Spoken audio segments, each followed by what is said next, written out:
నిన్ను స్థిరపరచటంలో ఆయన ఆలోచనలు మార్చుకోడు, ఆయన తలంపులు మారవు. భక్తుడైనటువంటి ఇర్మియా గారు అంటారు 29:11, నేను ఉద్దేశించిన సంగతులన్నీ నేను ఎరిగి ఉన్నాను. ఏంటంటున్నాడు ఆయన? నేను ఉద్దేశించిన సంగతులన్నీ నేను ఎరిగి ఉన్నాను. రాబోవు కాలమునందు మీకు నిరీక్షణ కలిగినట్లు అవి క్షేమకరమైనటువంటి ఉద్దేశాలే కానీ హానికరమైనవి కావు. రాబోవు కాలం అంటే ఏంటి? ఫ్యూచర్, భవిష్యత్తు. చాలామంది భవిష్యత్తు గురించి భయం. భవిష్యత్తులో ఏమైపోతుందో, భవిష్యత్తు మా జీవితం, మా భవిష్యత్తు స్థిరపరచబడుతుందో లేదో, ఎన్నో ఆలోచనలు.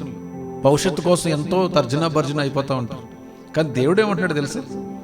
రాబోవు కాలమునందు మీకు నిరీక్షణ కలుగునట్లుగా అవి అన్నీ కూడా క్షేమకరమైనటువంటి ఉద్దేశాలే.